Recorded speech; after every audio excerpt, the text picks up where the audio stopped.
So this video is going to teach you exactly what you need to do, like the 3 steps, right, in order for you to start investing in tax liens or tax deeds. All right. So here we go. We're going to talk about 3 different things that you should be doing right now. 3 most important things that you should be considering doing right now if you want to invest in tax liens and tax deeds. All right. So here we go. Number 1, you got to decide like where you're going to invest, babe. It's that simple, right? So tax liens are instruments or certificates that yields you a rate of return, like a rate of interest, right, on your money. You don't own the property.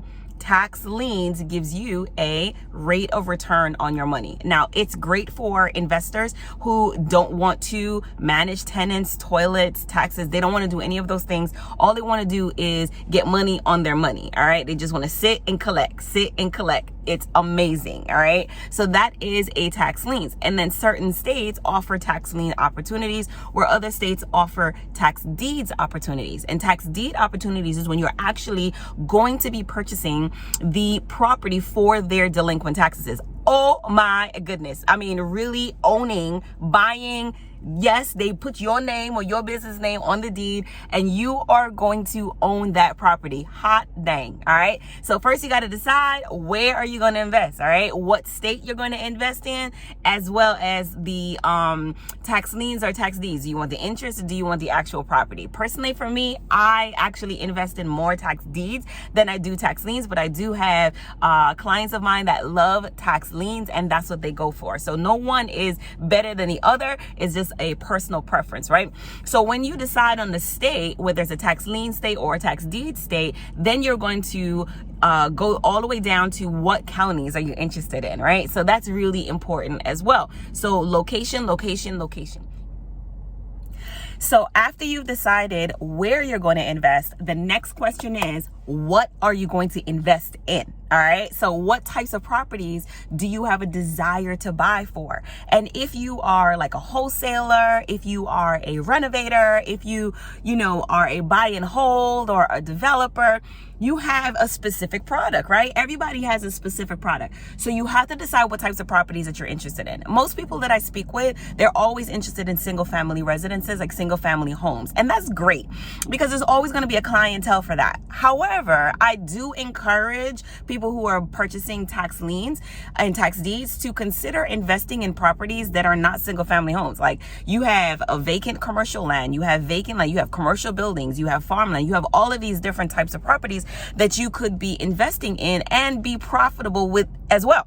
So what I mean by that is don't be afraid to go outside of your comfort zone and actually invest in other properties. Why? Because it's not the properties that you specifically like, it's the properties that are in demand, it's the properties that other people want.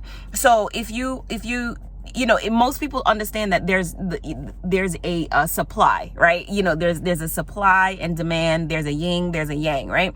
So if you are looking to have single family homes or buyers of single family homes be your customer, why not purchase vacant residential land? Because many people are willing to build their own homes, right? So you may find a lot more competition, or you may find a lot more, people are interested in looking for what you're looking for. So why not go an opposite way and purchase the actual properties that single family homes are built on top of?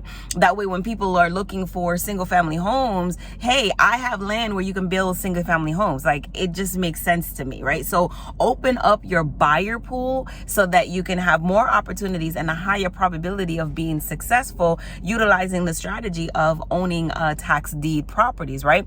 Don't be afraid to expand your criteria and buy different types of properties and market them to the people who have a need for them. It's all about profitability, right? It's not about personal preference. This is not going to be like your forever property, right? It's a property like a business decision. We're going to buy low and we're going to sell high. I mean, it's really, really that simple, right? So after you have decided your location, decided the types of properties that you're interested in, the next decision for you now is, hey, you need to decide you need to you need to decide how you're going to be profitable. What kind of exit strategy are you going to implement? So some people buy and hold on to the property, or they buy and develop it, or they buy and renovate it, or they buy it and flip it like right away, right? So you need to decide what types of exit strategy you're going to do. You don't want to wait until you actually own the property to do that. You want to at least have some forethought about it, so you can prepare your marketing, or you can prepare your exit strategy. You can prepare and know exactly how you are going to realize your cash flow. Now, again, we as investors play by a whole different rule, a whole different game. All right. So, a lot of people like, oh, Jackie, the market, we want to wait.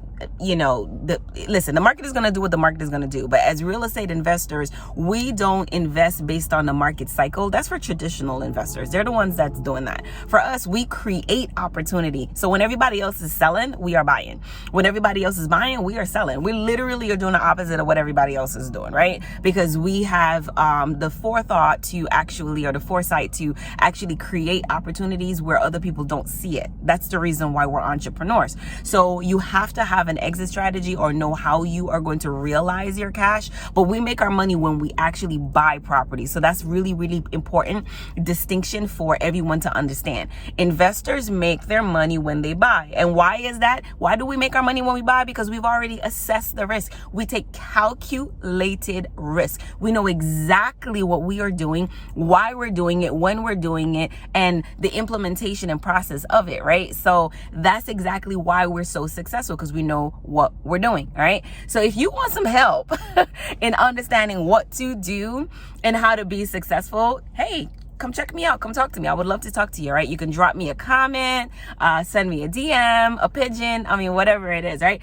But more importantly, you can always just go to thejackyjackson.com. That's my official website. You can enroll in my course, right? I have a great opportunity for everybody where you can enroll in a course, you can take it, and it's at your convenience, so you can complete the course whenever you have time. So that's a wonderful thing. And plus, I also have an opportunity for coaching as well, specifically for people who need that type of hand-holding and that step-by-step process. You can always reach out to me, and we can discuss opportunities for those types of trainings too. All right. I don't take on everybody. It's very exclusive. So most people, if you are ready and you're willing and you got everything that you need, and all you need is a mentor or a coach, somebody that's gonna hold your hand and take it, then this is probably something for you. Anyway, so thejackyjackson.com. Make sure you comment, make sure you like, make sure you share, make sure you select your notifications, you subscribe, you do all of that stuff, you follow. I love to talk to you. All right, talk to you soon.